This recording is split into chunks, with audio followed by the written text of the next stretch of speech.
Hi, welcome to Fly Tying Night tonight with Leland Fly Fishing. I'm Brandon Moon.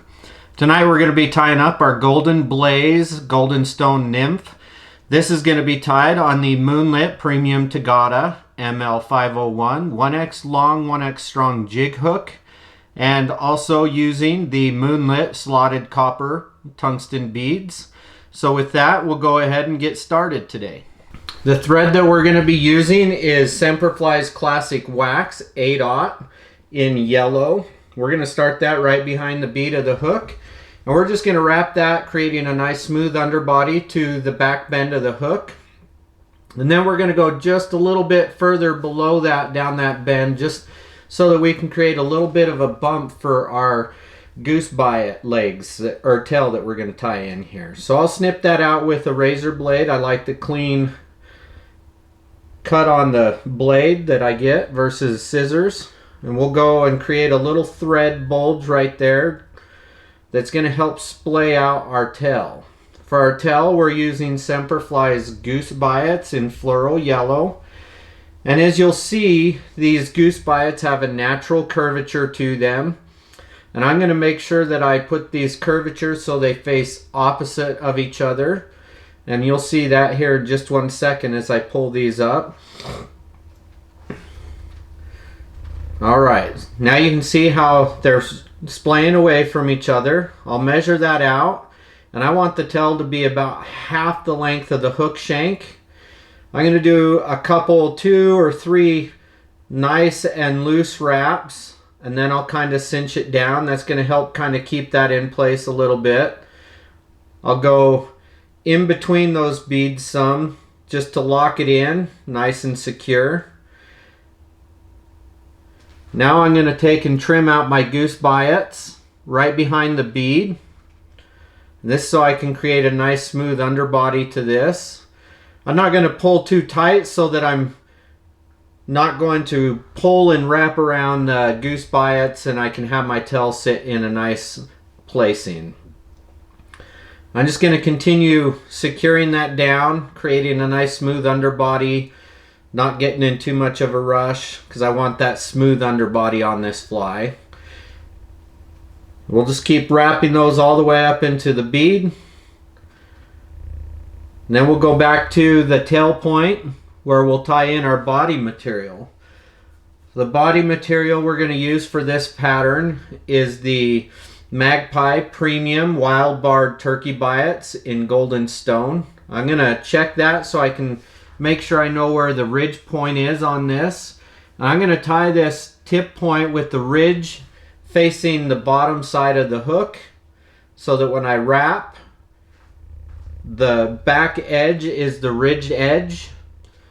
I'm just going to create a nice little bit of a taper to my body, and I'm going to go all the way up into, I don't know, I'd say that last like quarter of the hook shank. I want to go just past where that bead mark is, so I have about a bead's length for my thorax, but I want the biot to wrap up into that starting point. I'm going to take my hackle pliers. I'm going to contort this biot so that I can wrap it with that ridge edge on the back side of the hook. And I'm just going to wrap nice, smooth, even wraps all the way up to where my bead is. And I dropped that, you can see, but I can open that back up and secure it down.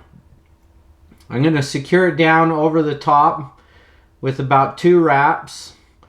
And then I'm going to secure and lock in place with 2 more wraps in front. I put my thread off to the side on the bobbin rest so that I can get a nice clean cut and I don't cut my thread. At this point, I'm going to take and secure that down just a little bit. And we're going to tie in our shell case, wing case here, which is the Semperfli 1/16 Mirage flash or tinsel. And I'm going to tie that in, and you can see as I'm wrapping backwards just a little bit with light pressure, I'm pulling that back so that I can pull the tag end of that crystal flash into, or mirage tinsel into, under that thread. We'll wrap back. Again, I want about a bead's length for my thorax here. I'm going to use some sunburst olive or sunburst yellow Vicuña dubbing. I'll put a small pinch on there to where I can wrap and start my thorax. And I'm going to wrap that right there back on the back end of that. I'm not going to wrap it forward. Now we're going to take our legs, Semperfli Silly Legs in a chartreuse and silver barred leg. And I'm going to measure that back to just past the back side of that fly at where the tail is. And then I'm going to take and I'm going to loop it back over, measured out the same, where it goes just past the body there into the tail. And I'll kind of pinch that down. I'm going to do a nice loose wrap, not too hard. 2 wraps over the top. I'm going to cinch that down after I get it in place, and then 1 in front. I don't want to do it too tight because I want to be able to adjust it if it rotates just a little bit. Now I'm going to take a little bit more of the sunburst yellow or olive Vicuña dubbing, and I'm just going to go over my thread wraps right there in the middle, as if I was pushing those legs back just a little bit. Now I'm going to take and trim out my legs so that they're facing forward. This is going to allow me to maneuver my legs as I try and push them back using my dubbing on my wraps here. So we're just going to put some more dubbing on our thread. You can use Overton's dubbing wax, which is a great wax, or if you're good with doing it without, then do it without. I've gotten used to doing it without the dubbing wax most of the time. You can see I'm pulling those legs back with each wrap so that the legs are going to start pushing backwards versus straight forward. We're going to do that with every wrap as we go in there. I want to push these legs and palmer them, if you will, rearward. You can see how they're still straight out. I want just a little more dubbing sometimes, but we're good here. I'm going to pull my shell casing over, and it's loose over the top so that I can get a thread wrap over, and then I can maneuver it straight over the top. And then I'm going to tighten that down with a couple wraps, and then I'll pull it back and do a couple wraps to lock it in place. Now we're going to do a whip finish on this after we build our little collar. The whip finish is going to be just about 3 or 4 turns. I don't want to build up a huge bulk of thread behind here. I'll snip out my thread with a razor blade.